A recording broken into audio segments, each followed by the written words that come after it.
Meus irmãos, a paz do Senhor, segundo o livro de Reis, capítulo 2, iremos ler a partir do versículo 9, segundo o livro de Reis, capítulo 2, a partir do versículo 9. Lemos assim. Sucedeu, pois, que, havendo eles passado, Elias disse a Eliseu: pede-me o que queres que te faça antes que seja tomado de ti. E disse Eliseu: peço-te que haja porção dobrada de teu espírito sobre mim. E disse Elias: coisa dura pediste, se me vires quando for tomado de ti, assim se te fará, porém, se não, não se fará. E sucedeu que, indo eles andando e falando, eis que um carro de fogo, com cavalos de fogo, os separou um do outro, e Elias subiu ao céu num redemoinho. O que, vendo Eliseu, clamou: meu pai, carros de Israel e seus cavaleiros, e nunca mais o viu. E, travando os seus vestidos, os rasgou em duas partes. Também levantou a capa de Elias, que lhe caíra, e voltou-se e parou à borda do Jordão. E tomou a capa de Elias que lhe caíra e feriu as águas e disse: onde está o Senhor, Deus de Elias? Então feriu as águas e se dividiram elas para uma e outra banda, e Eliseu passou. Vendo, pois, os filhos dos profetas que estavam de fronte em Jericó, disseram: o espírito de Elias repousa sobre Eliseu. E vieram-lhe ao encontro e se prostraram diante dele em terra. Amém. Meus irmãos, nós vamos aqui recordar este episódio quando Elias é arrebatado. Ele é um dos muito poucos que experimentou a isenção da morte física. Um outro foi Enoque. Enoque também, o sétimo depois de Adão, ele não passou pela morte física. Diz a palavra que Enoque andou com Deus e o Senhor o levou para ele. Ele não passou pela morte. O outro foi precisamente Elias. Mas houve também um outro que passou pela morte, ressuscitou, mas também subiu aos céus. Quem foi? Foi Jesus. E vai haver uma geração da Igreja que não vai passar pela morte e que vai ser levada para a presença de Deus. É aquilo que a Bíblia chama o arrebatamento da Igreja. Nós hoje, irmãos, queremos falar sobre este episódio olhando para Elias como um tipo do Senhor Jesus e da sua ascensão aos céus. E nós vamos explicar isto aos irmãos, focando aqui 5 aspectos que são muito simples, mas são muito edificantes para a nossa fé. A primeira coisa é que o Senhor tinha falado a Elias que Eliseu seria o seu sucessor. Mas ser o sucessor de Elias, o que é que significava? O que é que significava dizer: Eliseu, tu agora ficas em meu lugar como profeta de Israel?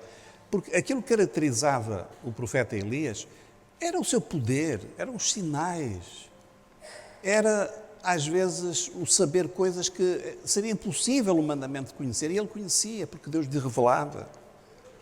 Então, suceder a Elias tinha de ser receber o mesmo poder que estava sobre a vida de Elias. E por isso Elias perguntou a Eliseu, conforme nós lemos há instantes: antes que eu seja tomado de ti, antes que eu seja levado para o Senhor, pede-me o que é que tu desejas. Pede-me.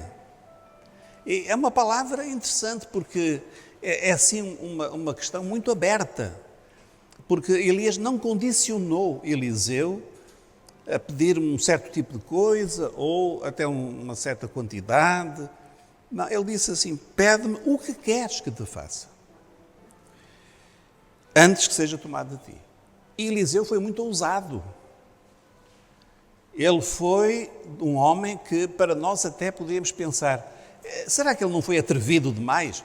Mas aparentemente não, porque Deus honrou o pedido de Eliseu. E nós lembramos, irmãos, que o Senhor Jesus, Ele deixou-nos também, assim, um cheque praticamente em branco. Ele diz assim: pedi e dar-se-vos-á. Buscai e achareis. Batei e abrir-se-vos-á.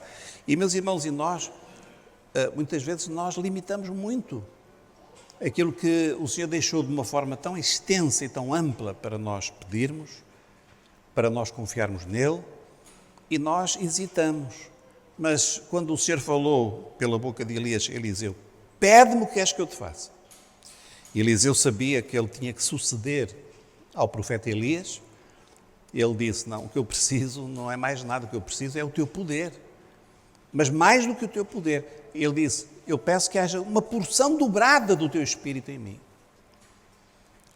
E era de facto, irmãos, uma oração assim muito ousada por parte do profeta. Qual foi a reação de Elias? Elias não ficou aborrecido, não censurou, mas colocou uma condição.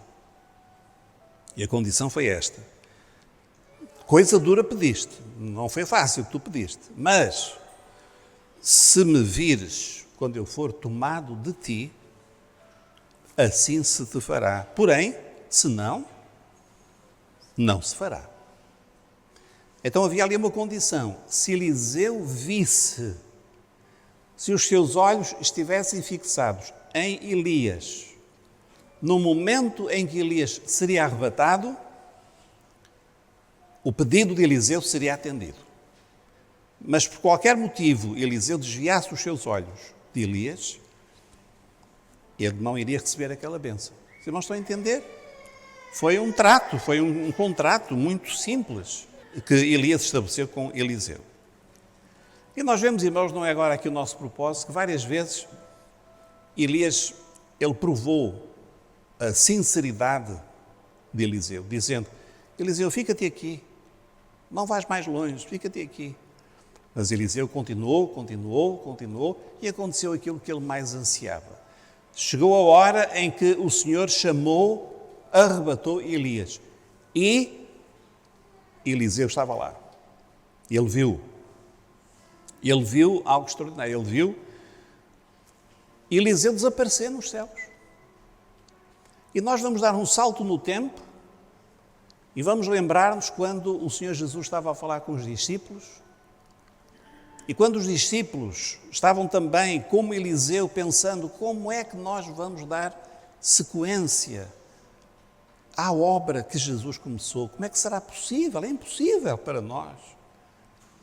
Porque Jesus acabava de lhes dizer: ide por todo o mundo, pregai o Evangelho a toda a criatura. Toda a autoridade me é dada no céu e na terra. Sim, mas Pedro, João, Tiago, Filipe, Bartolomeu, os discípulos, como é que eles iam dar sequência a um ministério tão glorioso como era o ministério do Senhor Jesus? No entanto, Jesus tinha dito que se eles crescem, fariam as mesmas obras que ele tinha feito e ainda maiores. Lembram-se disso em João? Quando o Senhor Jesus falou aos discípulos: vós fareis as mesmas obras que eu faço e ainda maiores. E de facto Eliseu fez obras ainda maiores do que Elias. E nós sabemos, comparando os sinais que Elias operou e que Eliseu operou o dobro dos sinais que Elias operou. E Deus honrou a oração de Eliseu. Meus irmãos, nós temos de compreender e de ter os nossos olhos colocados em Jesus no momento da sua ascensão. Porque muitas vezes, eu falo por mim, nós entendemos bem a crucificação, a morte de Jesus. Entendemos bem o seu sepultamento. Entendemos muito bem a sua ressurreição. Mas quantas vezes nos esquecemos do dia em que Jesus estava a falar com os seus discípulos, e nós podemos lembrar isso em Atos, no capítulo número 1. Em Atos, no capítulo número 1, Jesus estava a dar as suas últimas indicações aos discípulos. E nós lemos o que aconteceu. Muito semelhante com o que aconteceu com Elias e Eliseu.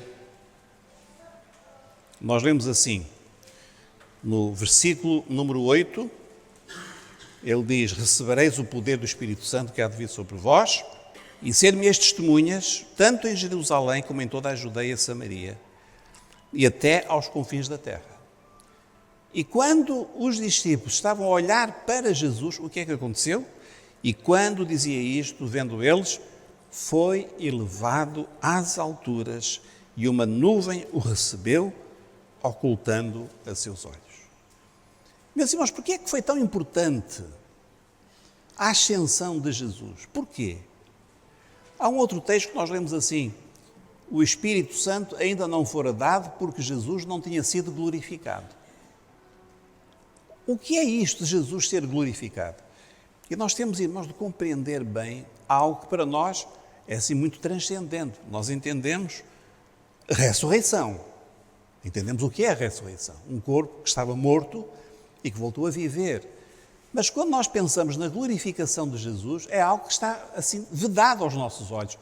Porque de facto passou-se na eternidade e nós só temos um pequeno testemunho do que aconteceu. Apenas um pequeno pormenor, um ou dois pormenores, de algo que foi extraordinário que aconteceu nos céus. E agora os irmãos pensem comigo. Deus enviou o seu Filho à Terra com uma missão. Certo? Eu não sei se houve uma despedida, eu creio que não é? Nesse sentido. Mas deve ter sido algo, irmãos, assim. Deus enviou o seu Filho para ser homem. E ele sabia que, sendo homem, ele não ia ser um rei, um príncipe, alguém que toda a gente ia adorar. Não. Ia ser um homem humilde, ia ser rejeitado, até a sua família o ia rejeitar. E finalmente ele ia ser pregado numa cruz. Então deve ter sido muito duro. Jesus foi tentado para não cumprir o seu ministério.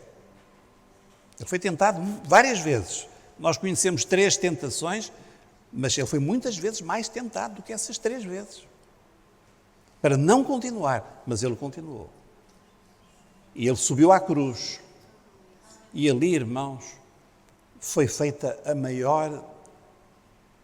foi dado o maior tributo que se pode dar a Deus, de glória a Deus, de glória ao Pai, de cumprir a vontade do Pai, de alcançar uma vitória total, completa, definitiva, sobre Satanás, os anjos malignos, sobre a doença, sobre o pecado, sobre a morte. E agora Jesus confirma essa vitória ressuscitando dos mortos. Mas ele ainda estava na terra. Neste dia, ele subiu aos céus. Nós não podemos imaginar como é que Jesus foi recebido nos céus. Os irmãos sabem que os céus, na morada de Deus, os céus estão cheios de seres celestiais, chamados os anjos do Senhor. Há várias hierarquias de anjos do Senhor. Há quem diga que há 7 graus de anjos. Eu não sou muito entendido nisso. Mas sei que há os querubins, há os serafins, há os arcanjos, há os anjos, certamente com vários escalões. Anjos de grande poder. Nós nem sequer imaginamos o poder e a glória de alguns desses seres maravilhosos, que são, de certa forma, nossos irmãos, porque eles também tomaram uma opção como nós. É que quando Satanás se rebelou contra Deus, eles escolheram ficar do lado de Deus. E não seguiram o grande mentiroso Satanás, com a sua loucura que levou, supõe-se que 1/3 dos seres celestiais atrás dele. Eles não seguiram. Os anjos bons, vamos dizer assim, eles mantiveram-se com Deus. E agora Jesus volta da sua missão. Meus irmãos, os cânticos, os louvores, a glória, os gritos, os sons que encheram o céu, nós nem podemos imaginar. Há um salmo que diz assim: quem é o Rei da Glória? E diz assim: levantai-vos, portais as vossas... É como se as portas da eternidade se levantassem. Levantai-vos. e deixai entrar o Rei. Quem é aquele que vem entrar? É o Rei da Glória. Então Jesus, ele entrou cheio de glória, de vitória, de alegria, na presença do Pai, mas também daqueles milhões de seres celestiais. E o Pai glorificou o seu Filho, deu glória ao seu Filho, dizendo: senta-te à minha direita, até que ponha os teus inimigos por escabelo dos teus pés. O escabelo é onde se colocavam os pés. Então os inimigos de Deus, eles vão ser colocados debaixo dos pés de Jesus. E já estão debaixo dos seus pés. Então, irmãos, a glória de Deus, ela foi algo extraordinária, manifestando-se ali no dia da ascensão de Jesus. E naquele momento, Jesus ganhou um direito. Sabem qual foi?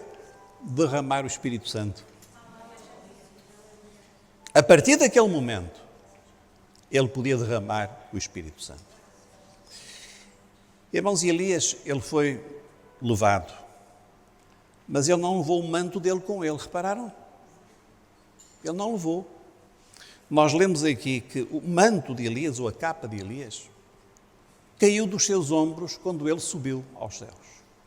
Não foi uma coisa acidental.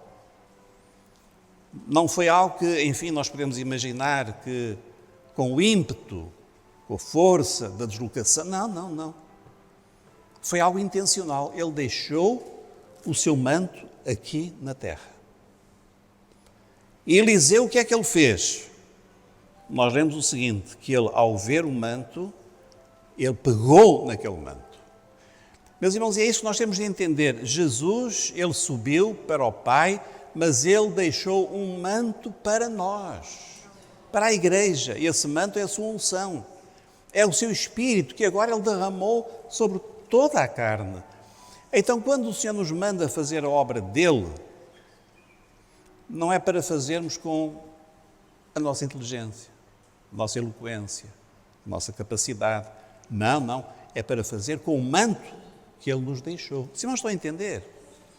Então, irmãos, nós vemos o seguinte, que Elias, ele deixou cair o seu manto e Eliseu, ele segurou aquele manto. No versículo número 14, e tomou a capa de Elias, que lhe caíra, e feriu as águas. De que rio? Os irmãos notaram qual era o rio?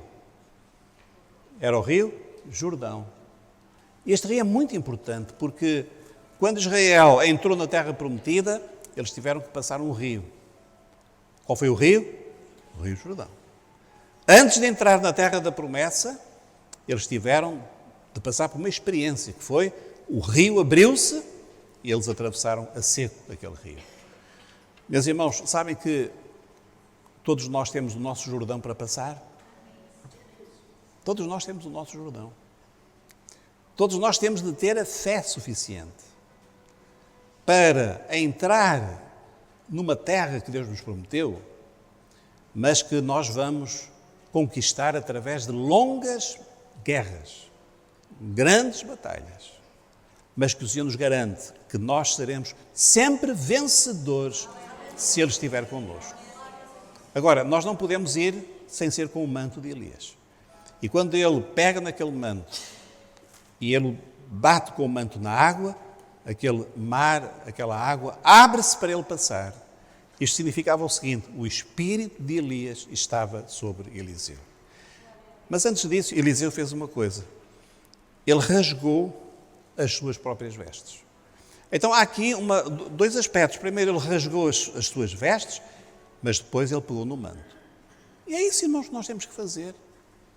Nós temos de rasgar as nossas vestes, no sentido de aquilo que é natural em nós, que às vezes nós pensamos que até pode ser importante, pode ser útil, a nossa inteligência, a nossa experiência, o nosso tempo de experiência com Deus, tudo isso é muito bom. Mas para abrir o Jordão, isso não chega. É preciso o manto de Elias. E o Senhor operou naquele dia aquele grande sinal. Então, meus irmãos, aqui nós estamos a ver a mesma experiência que a igreja também recebeu. Porque o Senhor prometeu que o Espírito Santo que estava sobre ele, e o Espírito Santo habitou plenamente num homem só. Nunca houve nada assim. Nunca houve um homem só no qual habitasse a plenitude do Espírito Santo. Mas agora o Espírito Santo não vai habitar num homem só, vai habitar num corpo. E esse corpo tem Cristo como a cabeça. E o corpo estará cheio do mesmo Espírito que estava sobre Jesus. É a mesma imagem que nós conhecemos bem daquele salmo, que quando diz, ó quão bom e quão suave é que os irmãos vivam em união. Depois diz, é como o óleo na cabeça de Arão, que escorre, que vai caindo. Então Arão, o sacerdote, figura de Jesus. A unção que estava sobre Jesus, ela agora está a cair sobre nós. Irmãos, que maravilha! A mesma unção, o mesmo Espírito, está a cair sobre a igreja. E continua a cair. É a mesma imagem que o Senhor nos dá do Espírito Santo que está sobre nós. Último aspecto. Os filhos dos profetas estavam lá e quando viram que o mar se abriu, não é um mar, é um rio, que o rio se abriu, e eles vieram diante de Eliseu e disseram, o espírito de Elias repousa sobre Eliseu. Meus irmãos, o que nós precisamos do mundo é que o mundo olhe para nós e diga assim, o Espírito de Jesus está sobre aquela igreja. Não há mais nada, não é que nós somos pessoas muito boas, somos pessoas muito simpáticas, a música é muito agradável. Irmãos, isso tudo é secundário.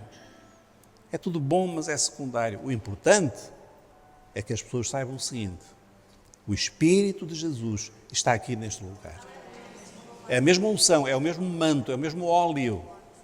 E nós só temos que fazer uma coisa, os nossos olhos têm que estar nele. Lembrando o seguinte, que ele ressuscitou, mas ele agora está glorificado à destra do Pai.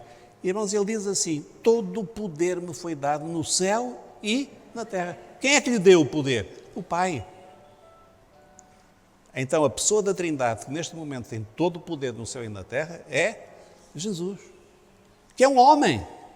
O Pai deu a um homem. Nunca nos esqueçamos, Jesus é um homem, é e será eternamente um homem como nós. Num corpo, um corpo glorificado, um homem. E ele recebeu todo o poder e por isso nós estamos aqui na terra, sentindo-nos um pouco como Eliseu. Senhor, como é que nós vamos agora fazer a tua obra? E o Senhor diz, pega no manto. Eu deixei o manto, pega no manto. Pega nele. Entra no rio, o rio vai se abrir para ti, não tenhas medo. É milagre mesmo que Deus quer operar. Mas vai se abrir e as pessoas aí fora vão dizer, o Espírito de Elias está sobre Eliseu. O Espírito de Jesus está sobre a igreja. Meus irmãos, que o Senhor nos dê este entendimento. Há um texto em Efésios que é muito maravilhoso e diz assim, e nos ressuscitou juntamente com Ele e nos fez assentar nos lugares celestiais em Cristo Jesus. Irmãos, sempre que eu leio este texto até quase que cruzo os olhos, não é assim? Mas como? Efésios 2,6, mas não vou começar agora a pregar outra vez, não é? Mas os irmãos pensem nisto, Jesus ressuscitou-nos com Ele e nos fez sentar, nos fez, não é nos vai fazer, nos fez sentar nos lugares celestiais em Cristo. Meus irmãos, nós já estamos nos lugares celestiais. Se nós estamos em Jesus, nós já estamos com Ele reinando também, tendo o poder, a unção dEle na nossa vida. Louvado e glorificado seja o nome do Senhor. Vamos ficar de pé.